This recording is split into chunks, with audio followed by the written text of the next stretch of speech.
So here we have our problem statement. Just going to be looking at this problem and we're going to solve it with a fuzzy logic controller solution. So essentially we're just going to have two controllers, one for each robot. Well, really one for each system. So we'll have a logic controller for the translational movement of the system and the rotational movement of the system, and I'll explain that here in a second as we look through this problem. So our real world problem is pretty much two people carrying a large piece of furniture through a doorway, and just to simplify it, it's just going to be a 2D two-point system with a rod connecting them. We're not going to deal with any 3D, roll, pitch, or yaw, nothing like that. Just trying to coordinate two independent systems, getting them through an opening. Here's what the problem looks like. Essentially, we have the rod here.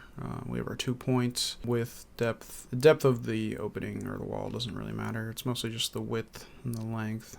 As you can see, the length of the rod is 2.5 times the width. So if we've got a width of 2, then we have a rod length of 5. Robots are independent, which means you do not have a central controller to coordinate their movements. The distance between two robots should be L at all times. The success criterion is that both ends of the rod are out of the opening. We're essentially just modeling a kinematic system. We're going to design a kinematic controller. And like I said, we're going to be using two fuzzy logic controllers. Essentially just means that we're going to take variable inputs of an environment, and then each controller is going to have an output, and then together they're going to move the system. So like I said, we'll have one for translational movement, so XY direction, and then we'll have a rotational controller which will obviously rotate the system. So let's go ahead and jump into the simulation and code explanation.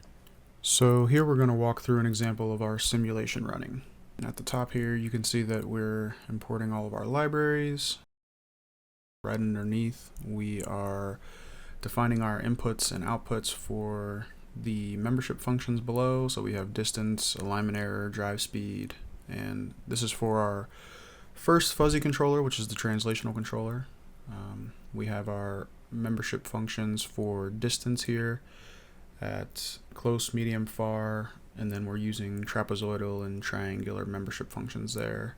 Then we have our membership functions for the alignment error at small and large, using similar membership functions. Then we have it for drive speed as well, slow and fast.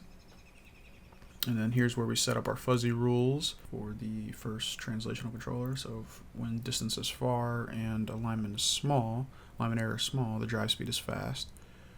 And then when the distance is medium and the alignment error is small, the drive speed will still be fast. Finally, once the distance is close or the alignment error is large, the drive speed will be slow. And there's where we can create the control system, and then here's where we define our inputs and outputs for the second fuzzy controller, which is the rotational controller. And we have alignment error, theta dot. We have our membership functions for alignment error up here. Then we have our membership functions for angular velocity.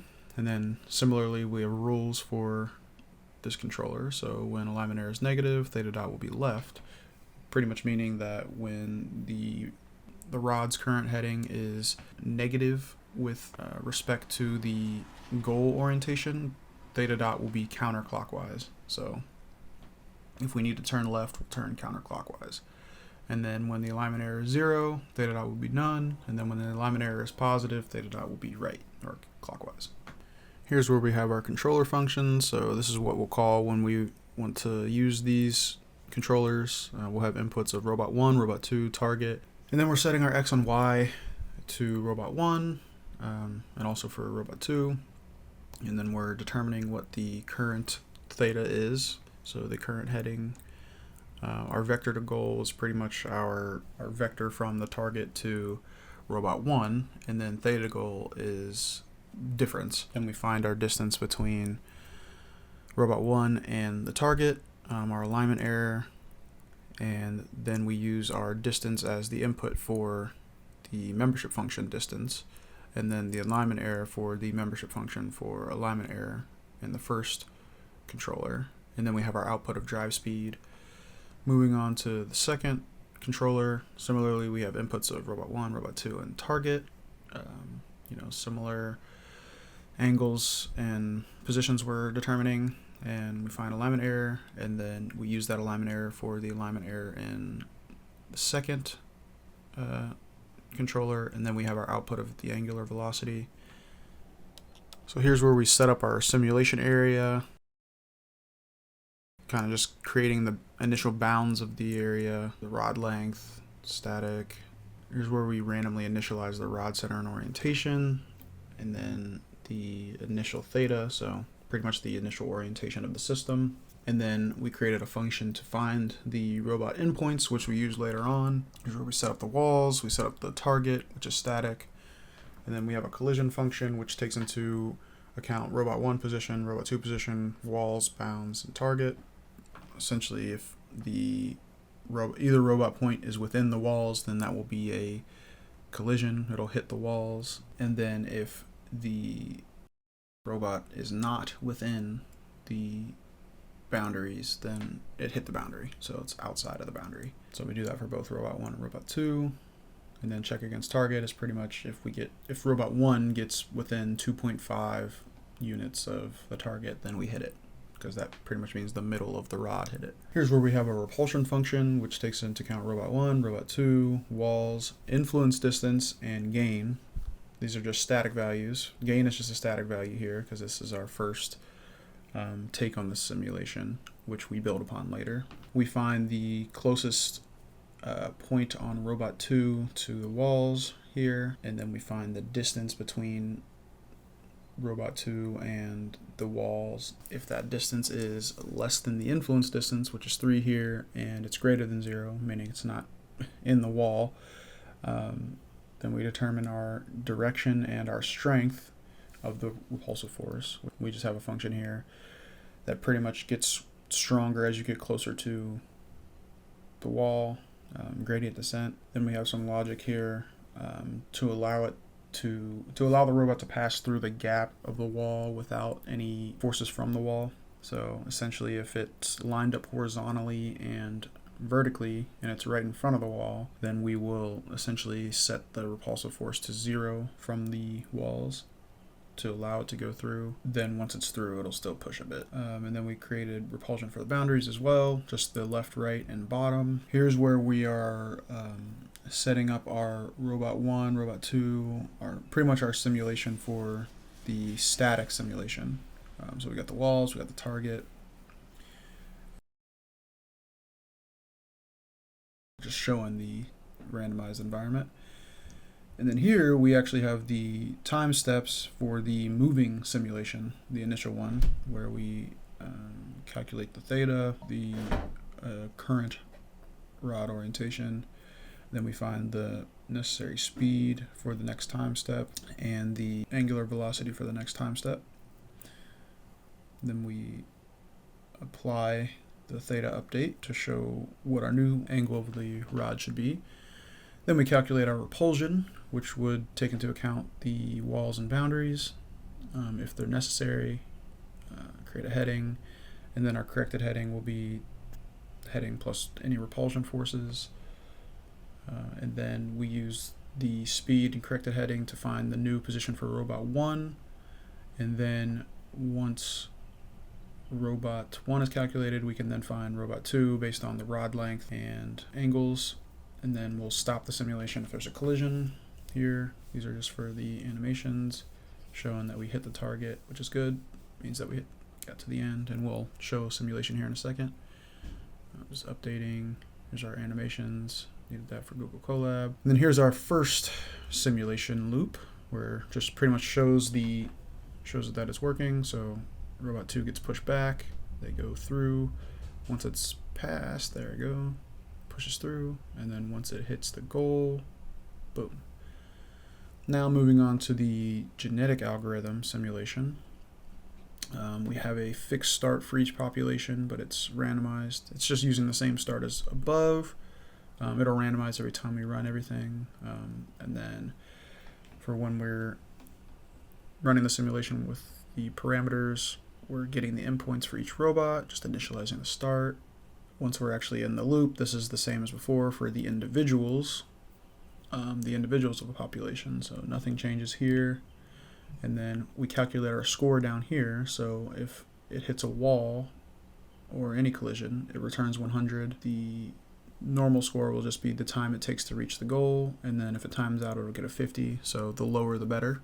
because we're trying to optimize for speed. And then here we have our fitness function, which with the parameters of repulsion gain, fuzzy fast center, fuzzy slow center, those are the things that we're going to try to optimize. We're recreating the fuzzy sets down here just to make sure they're the same as above. Nothing changed except for where we add the different parameters that we want to change here. So fuzzy slow center, fuzzy fast center, looking to optimize those in the membership functions. The rules are the same. Control system should be the same. And then score is equal to the run simulation with params. So we use that for each individual to find the score of the system, or for that individual. And then here we have some arrays to store some values that we like to plot later on. So we've got average, best of each population. And then here's where we randomize a population. So essentially we have our parameters for repulsion gain, fuzzy fast center, fuzzy slow center. It'll be a random pair of those for each individual in the population. Then we have a average gain, average fast center, average slow center for the randomized population. And then for each generation, we're going to run a fitness test for each population. So the population for each generation, we'll run through this, and then we'll find the best fitnesses, we'll find the best scores, we'll find the best parameters. Then we'll print each generation in the population with the best score, gain, fast center, and slow center. So each time it runs, it'll show us this, which we'll see down below. And then for the best 50%, we're going to sort the population from lowest score to highest score, lower scores being better. And then the parents are going to be the bottom half for the next generation. And then to have some crossover mutation between generations, we're going to create the offspring from a random sample of those best parents. Each child will be a random sample of the parents. And then we're going to set bounds for each of the parameters along with a random mutation. So the gain is going to have a random mutation from negative 0.1 to 0.1, but it's going to be capped between those 0 to 10 bounds to allow for some change between generations. And then the same for fuzzy fast center, fuzzy slow center. Then we append each child, population equals parents plus offspring. So the new population will have parents and offspring, and so on and so forth. We'll return the best scores, best parameters, and then we find those by running the genetic algorithm. And here's where it printed out each generation. And you can see the changes from line to line. And then here are our plotting functions to show some of the graphs below. And we can see that the best versus average fitness scores over generation, it looks like both went down, which is good because the lower the score, the better. Same for the gain. So it shows that the average gain also went down, meaning that the gain was probably a deciding factor on the total score. And then here's the average fast center. It looks like it kind of struggled to equalize there, so it might not have had as much of a role to play. And then the average slow center versus best slow center pretty steadily went down. It looks like it was trying to seek 0, so it didn't have much to play there. That was an example of our simulation running and optimizing the repulsion gain, the fuzzy fast center, fuzzy slow center using the genetic algorithm and fuzzy controllers for each robot.